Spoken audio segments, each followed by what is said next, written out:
Welcome to the Find Your Voice, Change Your Life podcast with psychologist Dr. Doreen Downing. Listen in as Doreen interviews people who felt they didn't have a voice or who suffered extreme speaking anxiety. You'll hear stories about how they struggled to speak up, what they did to find their authentic voice, and the confidence they now feel to speak up and make an impact. If you want to get started right away to find your voice, download Doreen's free 7-step guide to fearless speaking at doreen7steps.com. And now, here is Doreen. Hi, I'm Dr. Doreen Downing, and I'm host of the Find Your Voice, Change Your Life podcast. What we do here is to invite guests who have a story to tell about not having a voice. Not only that, but we get to hear what the journey was for them to find their voice. And I would like to say that voice isn't just something you all of a sudden someday go, hey, I have a voice. No, it really is a process to discover more of who you are. Actually, we have lots of voices, but the one that's most powerful for you, the one where you are standing out in the world, standing up, expressing your truth. And that's what we get today with Carol Vincie. Hi, Carol. Good morning. Yes, Carol is somebody I've met online a couple of years ago, and her story is profound. I'm very excited to share it with you today. I won't tell you the details yet. Let me just give you a brief bio of what Carol sent to me.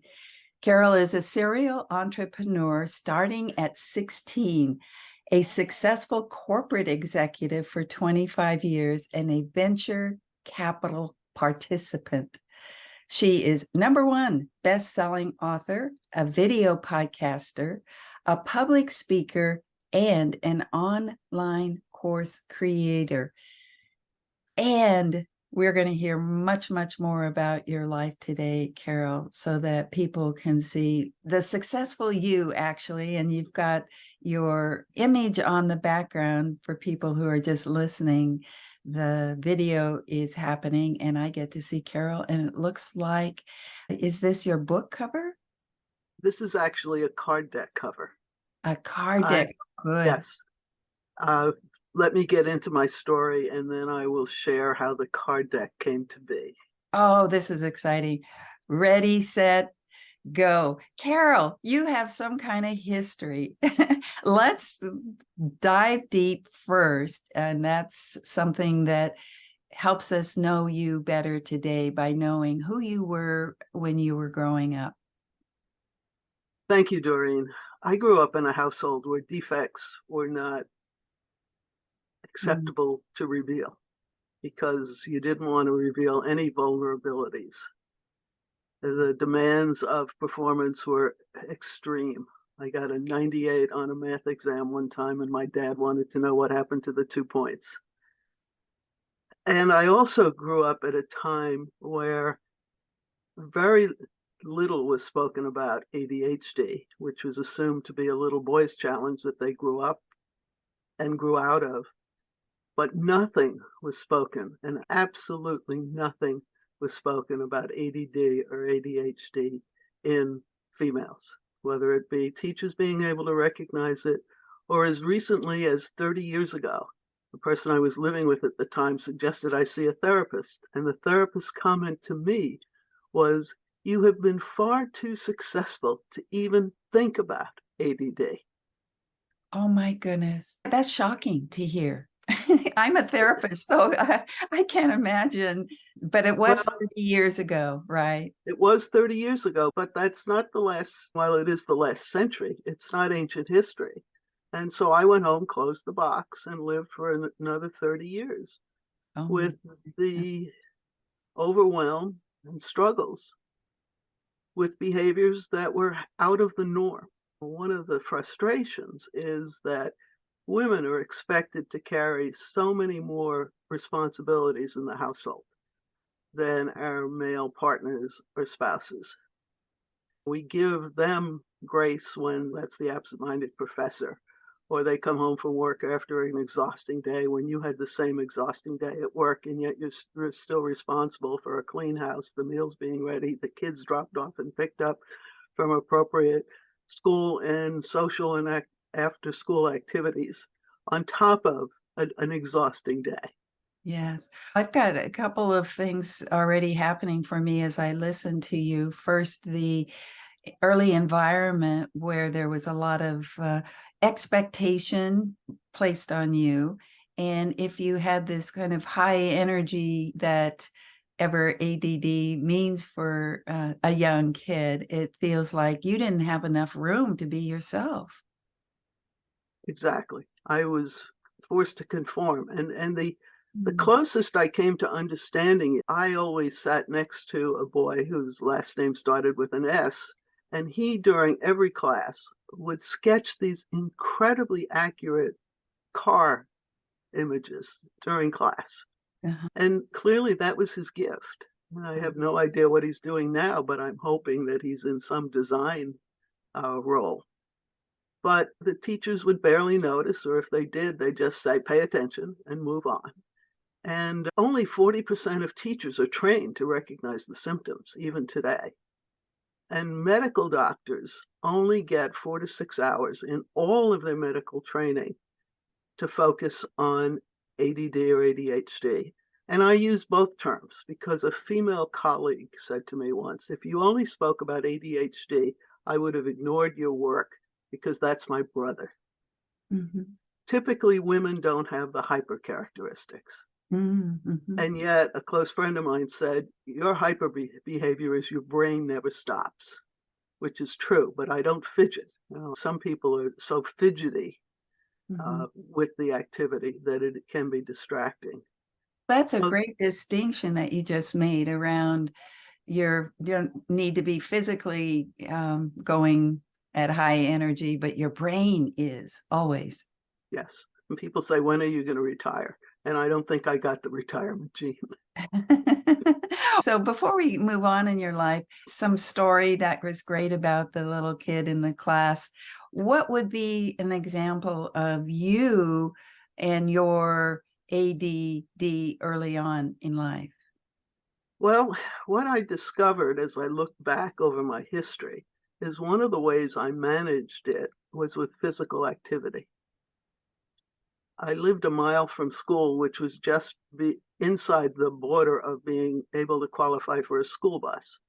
So I would walk a mile back and forth to school every day, and sometimes twice if I had some other activity.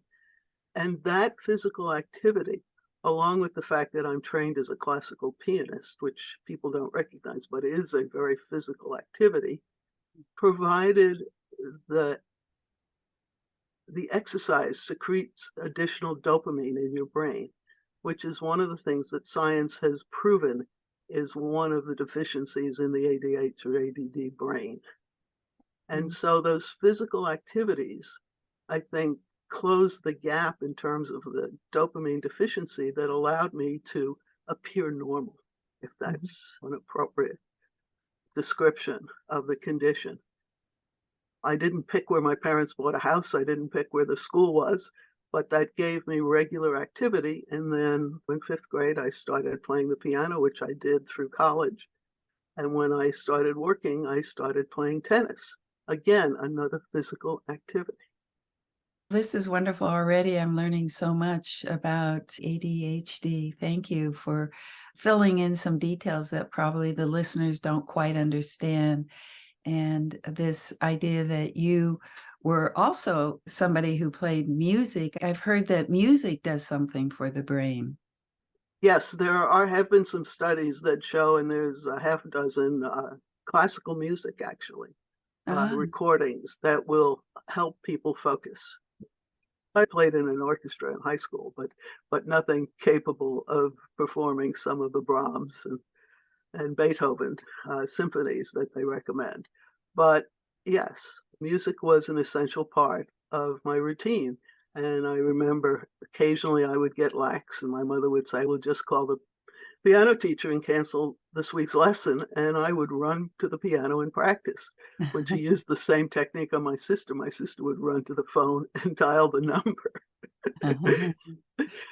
I just think that you, and imagining you with what I would imagine activity is, but sitting at a piano and then being infused, like you say, with that, whatever happens with classical music. And to me, it feels like you naturally must have just found something that would be good for you, good for your brain. Isn't that amazing? Absolutely. My instincts are amazing. Uh-huh. As a 3 and 4-year-old, my nickname was Bunny, because given a choice between a piece of candy and a raw cucumber, I actually picked the raw cucumber. And this was well years and years before nutrition was on the tip of anyone's tongue. But I just knew that there was something about the candy that made me feel bad, Yeah. whereas the cucumber was energizing. Yeah. Oh, So, and those instincts have carried through almost all of my life before I was able to put a label on my condition. yeah. Before we get into the labeling, whatever happened to the breakthrough of that, we're talking about voice before we can go forward. Let's talk about you earlier in life, like what you're talking about, the up and through college, probably. What about your sense of having a voice? I was shy. I mean, Ah. and people can't imagine that at this point. After the basic training in my first job, my boss sent me to a Dale Carnegie class because I was so reserved and so shy. And then I joked they regretted that investment because after that I never shut up. But it just took that little bit of a nudge to uncover what was buried inside me. And it really was buried, but there was a lot there. Oh, I I have love it. had What's strong buried? opinions on just about everything. Okay. Oh, that makes sense, doesn't it? From a family where you couldn't speak up, but yet you had instincts and you have ideas and you have perspectives and you probably have amazing gift inside. Yes, the banner that you see is for a card deck, and one of the sections talks about the superpowers that come with the condition. I do not address the defects and deficits. We've been beaten up all Yeah. our lives with that part of the condition. Mhm. But I talk about being a visionary, being creative, Uh, being a problem solver, having incredible energy. One of my colleagues talks about me as the Energizer Bunny because I'm always doing something. And I uh-huh. go through a whole bunch of others because sometimes these gifts and talents come so naturally to entrepreneurial business owners that they fail to value them. So I take people through the process of looking at each one of the 15 that I've identified and seeing what role it's played in their lives. Mm. Good. What was the breakthrough for you? I hear Dale Carnegie course helped release the inner voice and the voice that was strong and had opinions. It's wonderful, but you still didn't know you were or didn't identify yourself as having a certain, I guess you might say, we're talking about it as a superpower. We're not talking about it as a condition. What they're talking about is superpowers. Again, my instinct came into play. Uh-huh. And I can say this now because they can't fire me after 25 years and a number of years in retirement. But I couldn't write 3 lines of code if my life depended on it. I actually had to plagiarize the COBOL and Fortran Mhm. examples that were part of our training class for my study group. And I joke, if I wrote 3 lines of code, I'd bring every computer in the country to its knees. It didn't click. My brain doesn't work that way. And yet, solving business problems was my strength. Mm. So I was able to position myself in jobs that didn't require technical support, but where I was able to work with clients and spent 9 months in the back office of a brokerage firm with a team of 6 people documenting the paper flow in the cage in the back office of a brokerage firm. And we produced an 1,100-page document in 9 months based on my abilities and my instincts to interview people, to recognize what the critical points were, to find things that they really didn't want to talk about because they were violating all the SEC rules that they should have been following. And again, that was instinct. And then when I went to school, they didn't teach organizational development or any classes like that. I was a math major with an economics and physics minor. But again, that instinct, that craving and not being able to be satisfied with illogical answers. That there was something in my brain that drove me for a reasonable explanation of everything. You told the story about the therapist who said, hey, you're just way too successful, or I was far too successful. And nothing's wrong with you except for you're ambitious Right. and successful. But you accepted that for a while, and you said you went on for another 30 years. What was the breakthrough that you have this wonderful superpower and named? Well, I was invited to a seminar at UBS, the international financial firm. Right. I was on the mailing list of one of the speakers, and I thought that would be interesting. Let me attend. So I registered and showed up. And this is another message that I want to get across to business owners.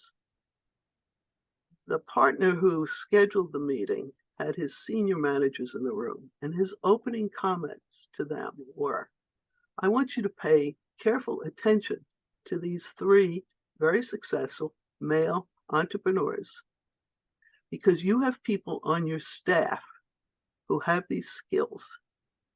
They will not conform to the normal 9 to 5 behavior that everybody else is required to show up at 9 and stay till at least 5.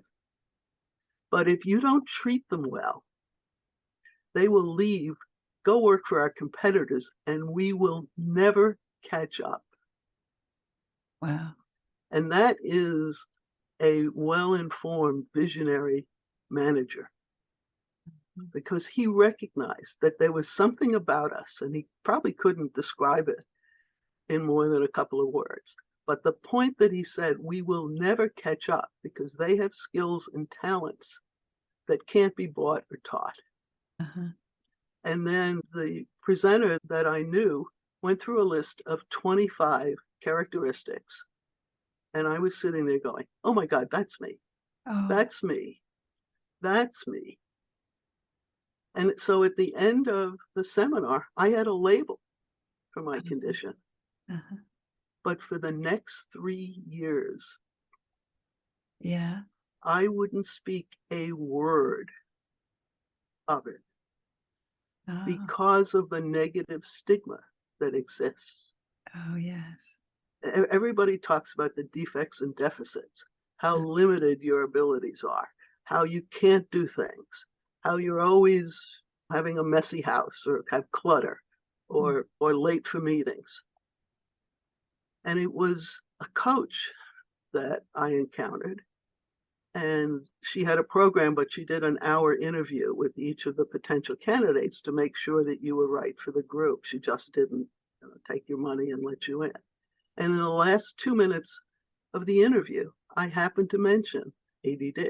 And she goes, oh my God, why didn't you say that earlier? That's your unique selling proposition. And I was like, zipper back on, right?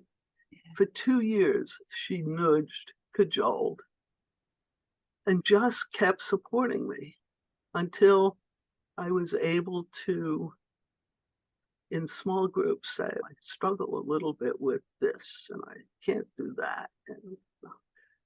And gradually, I became more comfortable. And as I became more comfortable, I was able to create this card deck. And the card deck consists of 3 segments. Awareness of the symptoms, because one of the other statistics is about 50% of people with ADD or ADHD are dyslexic. So we're not likely to curl up in a corner on a rainy day with a book, right? Because that's too hard work. And somebody sent me a report once that said, for dyslexics, it takes 5 times more energy to read than the normal person. Oh. So think about being on an exercise bike that you're capable of pedaling, and then somebody raises the level 5 times. Yeah. And see how hard that is. So Yeah. we don't read. So a lot of us don't know the symptoms. A lot of therapists aren't aware. And one of the things that surprises even marriage counselors are families with ADD or ADHD, particularly when it's the woman, are 20% more likely to divorce. Oh, you have all these statistics. You're really informed. Before I hear the other two, I want to take a brief break, and we'll be right back. I'll be here waiting. If you want to get started right away to find your voice, download Doreen's free 7-step guide to fearless speaking at doreen7steps.com. Hi, we're back with Carol Vincie, who is fascinating today, telling us all about ADD and ADHD. It's a whole new view, thinking of this as being a superpower, not something that reduces you and makes you a little off from the mainstream, but makes you really valuable in so many circumstances. Carol's done a card deck, and we've heard about the first one, awareness, and you had two more that you were going to talk about. Yes, the second one is acceptance.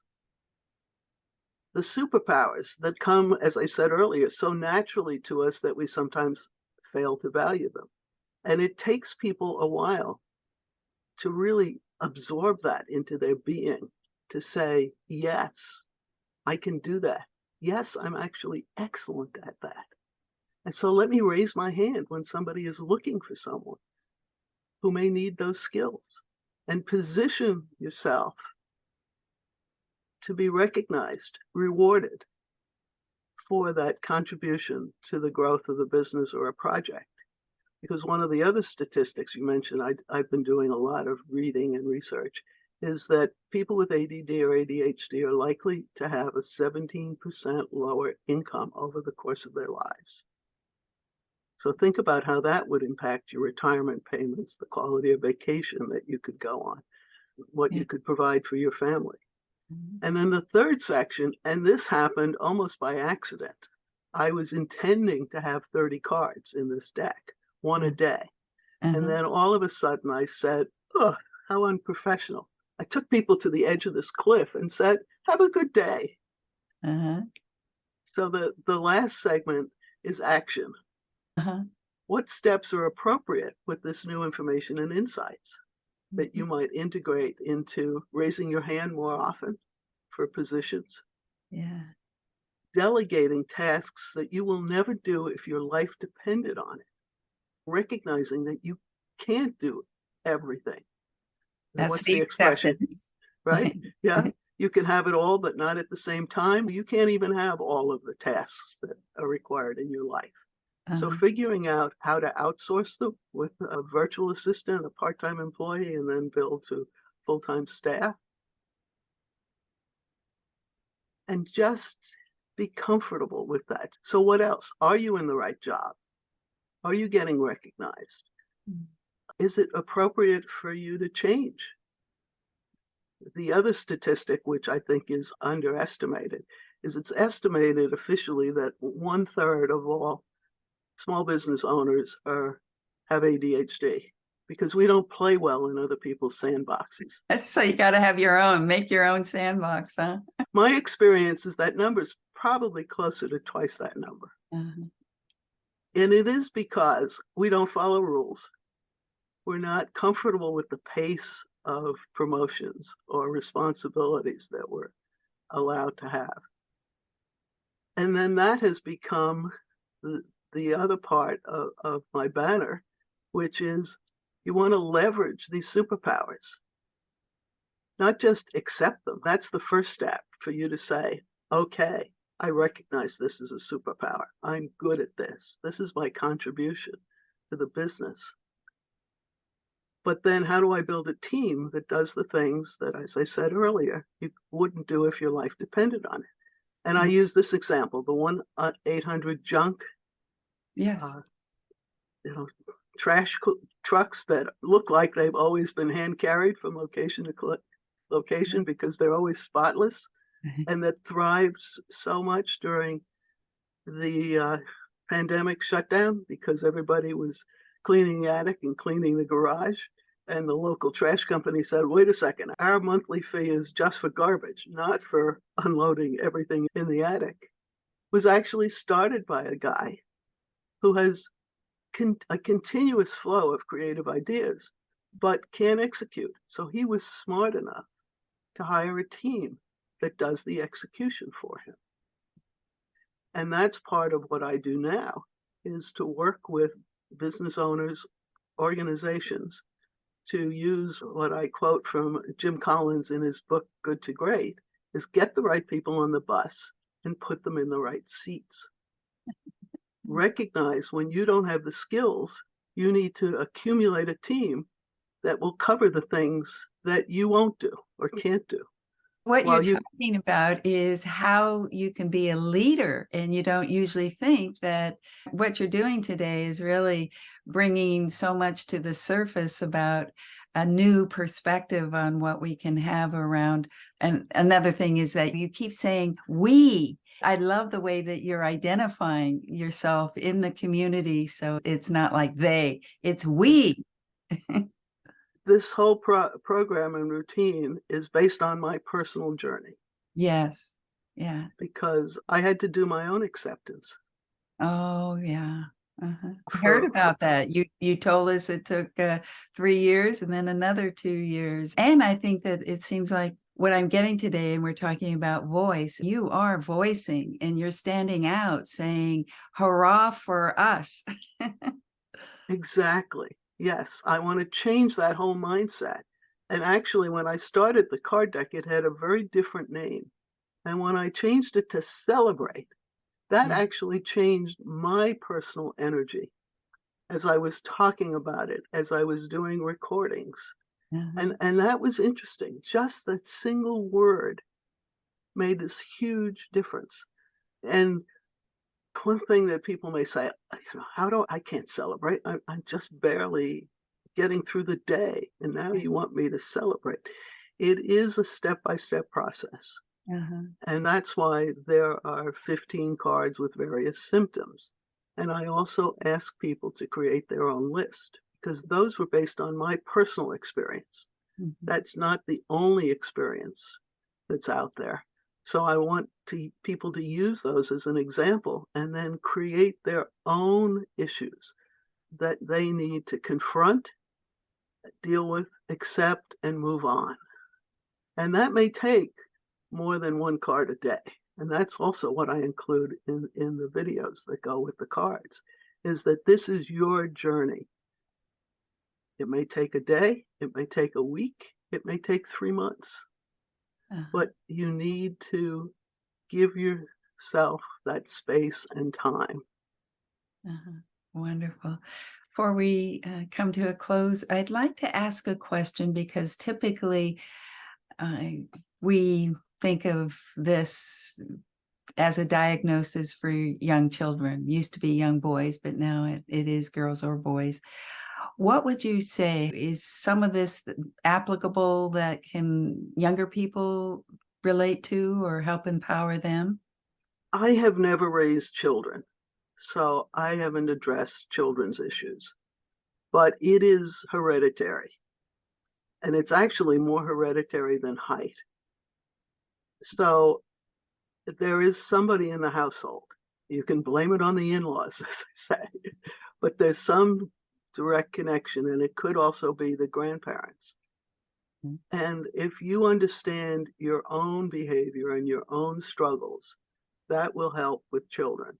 But it was also suggested that I partner with somebody or people who do deal with children, and they might be able to use my materials. So there might be a partnership or an alliance or affiliate with this material. So I'm definitely open to that. But the material that I'm working with and the target market is entrepreneurial business owners. Yes. Not even franchise owners, because franchise owners are going to follow A, B, C, D, E in that sequence because that's the requirement of the contract that they've signed. ADD and ADHD people are going to go, are you kidding me? There's no way. I'm going to start at M and work in both directions. One of the things that I get today is that what you are saying could help parents be more understanding in helping their children come to awareness, acceptance, and taking action early on in life. So I think that there's lots of opportunity for what you're talking about, your card deck to spread to beyond business. This is wonderful. Thank you so much. And for the parents to be patient with their offspring. It's not a choice. Yes, we can focus, and we focus on things that are interesting and challenging. So if you're trying to get your child engaged in something, don't make it a task. Make it interesting. Make it a challenge. Make it exciting, because then they will be happy to follow directions and get it done. Wow. So much yet to learn. Thank you. We're coming to an end, Carol. I want to give you an opportunity to look back on what our conversation was today. And is there something else before we end that you would like to share? I just want to summarize. Number one, it impacts both males and females.